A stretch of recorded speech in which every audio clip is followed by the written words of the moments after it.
Sups up everybody, happy Lunar New Year. It's the year of the rabbit, so let's just hop right into the video. Damn it, okay, yes, I thought about that one for a while. I'm gonna leave this in the video because I'm not doing another take. I don't know, I'm weird, I can't say that line without being awkward. Anyways, yes, it's the Lunar Chinese New Year, so today I'm gonna bring you guys something a little bit different, but not too different. It's still the same stuff because today I'm going to be talking about Alhaitham's cons here, not his constellations. All right, don't get that mistaken. I think Alhaitham overall as a character is great. You guys seen my 2 videos about him already, but there's been people in the comment section.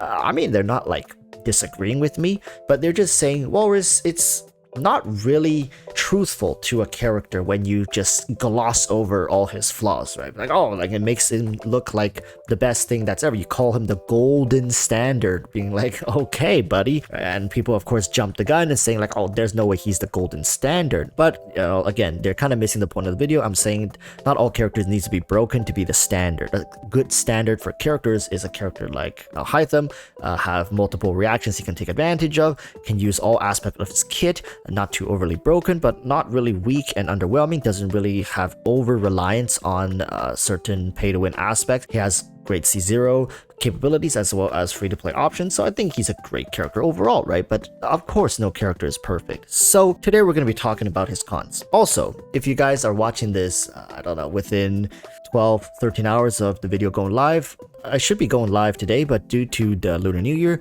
I'm either A, going to be going live a little earlier, or B, I'm just gonna have to skip today because I do have friends, family that I need to celebrate with, so it's gonna be very difficult for me to schedule around today. But hopefully this video can make up for the itches you guys have for cravings for Genshin content, and I'll make it an easy target for you to leave some comments down below. How about that? I give you guys that, right? So you guys can just like hop right on the train here, and let's just get right into it. Okay, when we talk about Alhaitham's cons, meaning the things that kind of holds him back as a character, we cannot not talk about the things that he's good at, because a lot of the things that are his cons actually derive from his strength. Now, does that make any sense? I hope it does. All right, so the first thing I want to highlight is his Dendro element, which you guys immediately be like, Walrus, stop, that's a pro, that's not a con. That's what I'm saying, right? The fact that he's a Dendro character means a couple of things. Firstly, while Dendro's reactions are already all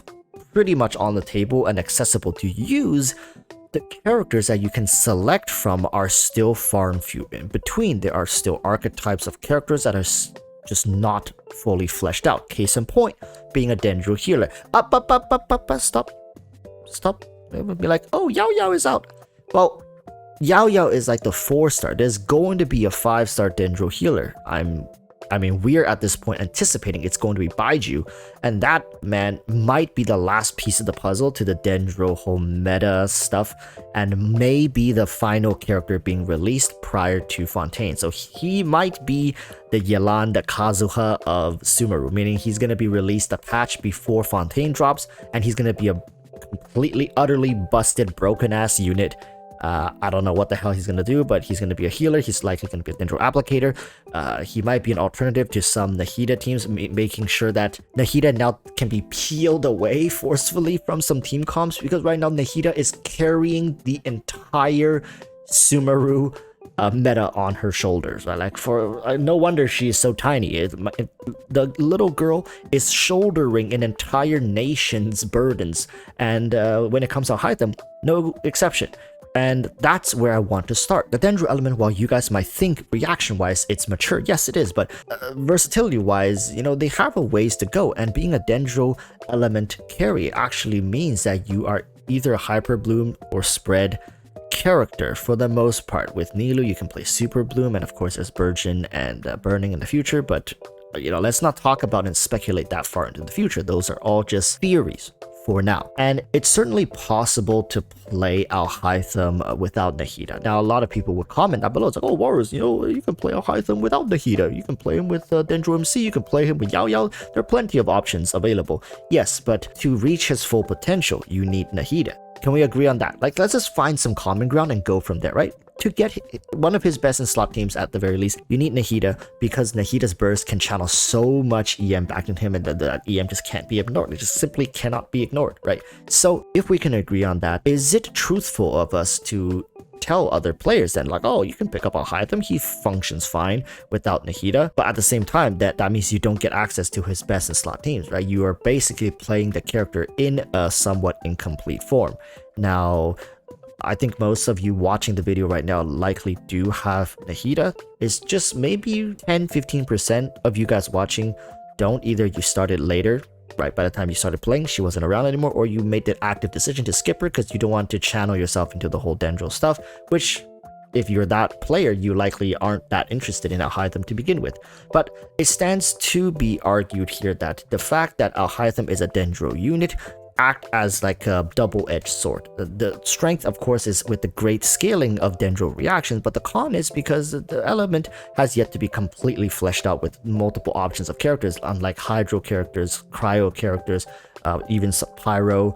Geo at this point has their mono teams and multiple units that can flesh into other team comps here and there. Case in point being Yunjin, Zhongli, right? And you want to say Albedo with double Geo, all good. And of course, plus their mono Geo team. And Geo is a very, very underdeveloped element, and even then, they may not be as utilized as Dendro, but right now we're in the Dendro meta space, so of course, However's gonna incentivize that. But just know that if you are pulling Alhaitham, likely you want Kuki.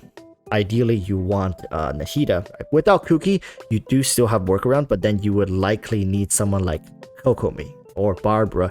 But then, like, you're just playing such subpar teams, meaning that you likely have resources invested into other characters, and it'd likely be a better choice for you to develop those other teams as opposed to pulling for Alhaitham. So to summarize, one of his big downfalls is if you haven't invested already into the Dendro meta, he's not gonna really come in and save the day, right? You don't have Kuki, you don't have Nahida, you're not planning to build Yao Yao, and you haven't really farmed the Dendro domains to build your Dendro MC, right? You don't like Dendro MC and you rely heavily on other compositions. He's not gonna suddenly come in and you just slap maybe a Raiden Zhongli in there with, I don't know, like a Fisher or something and expect him to work flawlessly. While that team can still somehow work, but it's like, it's kind of on life support and you're leaning so much on other characters to make it work, right? The same case with if you don't use, let's say you don't want to run double Electro, so you run someone like Xingqiu with Raiden Shogun and Zhongli and then Alhaitham, then you don't have a healer,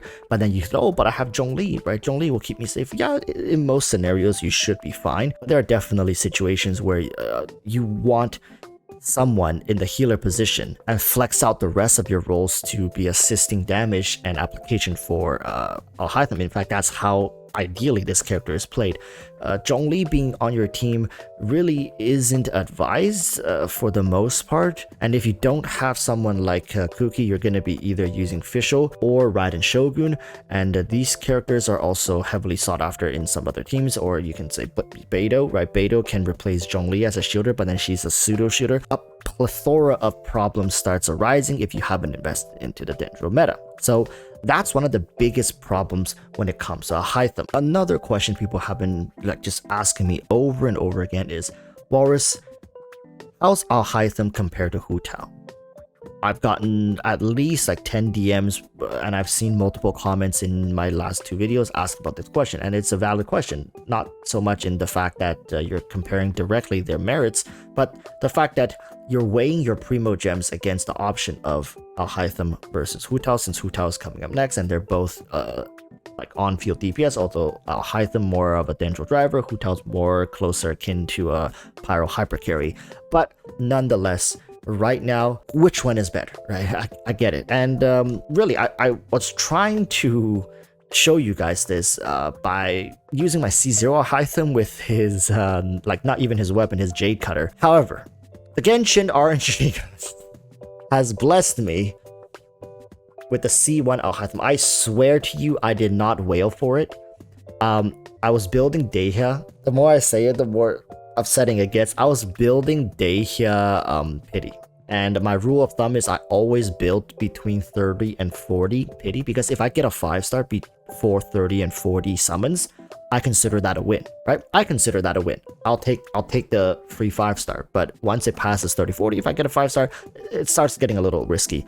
I mean, I can't lie about this stuff. I'll show you guys the history in a moment here. So I actually will be doing a full test for Alhaitham versus Hu Tao, level 90 C1. Unfortunately, I'm not going to get his weapon, but the Jade Cutter is a very very good weapon for him. Okay, so yeah, so if you guys, god damn, this is so tilting. I don't even want to look at this, but if you guys take a look here, so I got Alhaitham here, right? And then that's 5, 10, 15, 20, 25.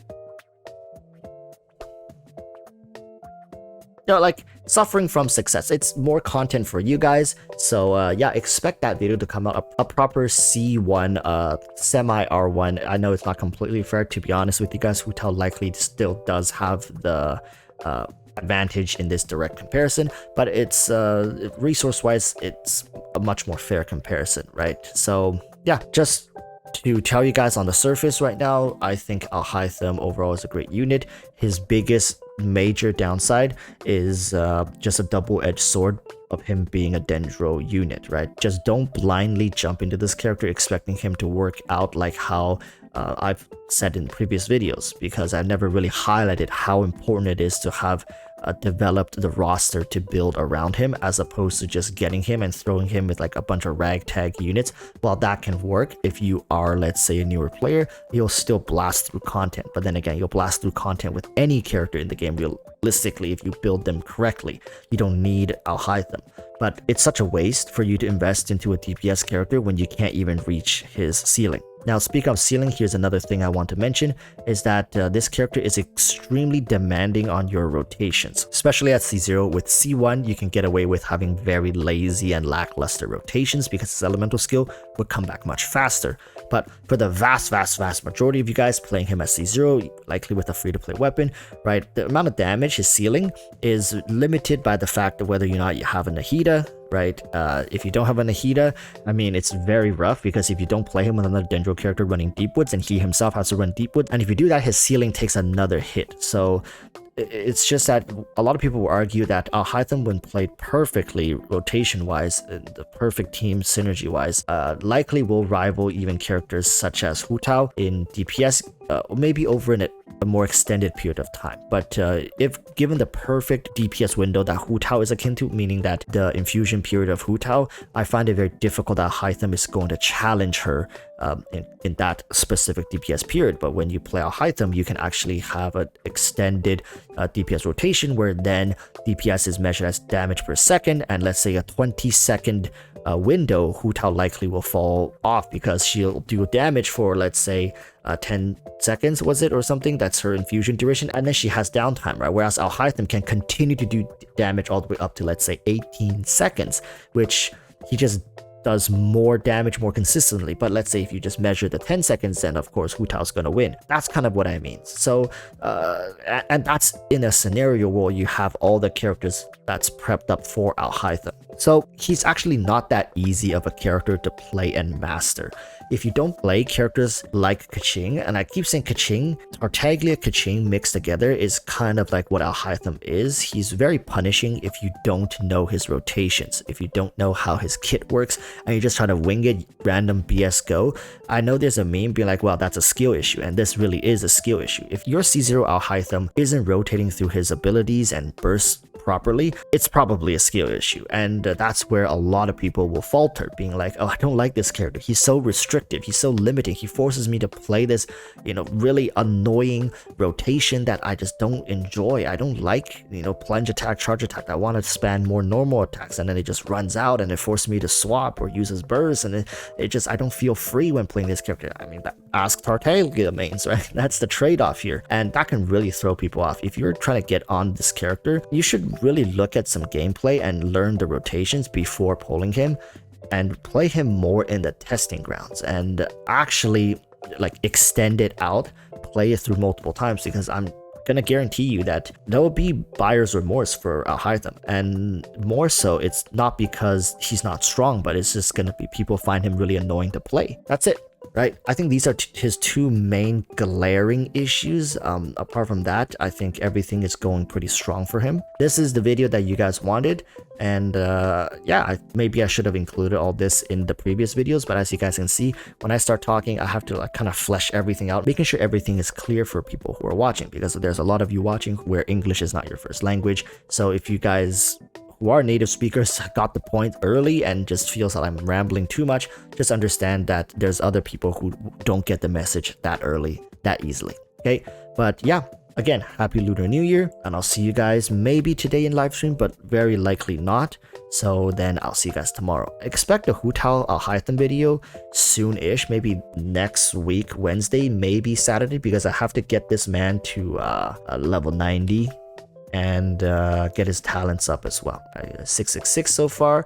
Hu Tao's 987. I'm gonna try to get his talents to 9, 8, and 7, or maybe like 7, 9, 8, because I think his elemental skill is pretty important. His burst is pretty important. His normal attack's probably not crazy important, but yeah, I'll try to balance it out and give him the proper strength. And I'm gonna say, I feel like Alhaitham might take the cake here, just because my Nahida is so cracked because she's C2 and stuff. So a lot of things could happen. All right, thank you guys so much for watching. This has been a long video.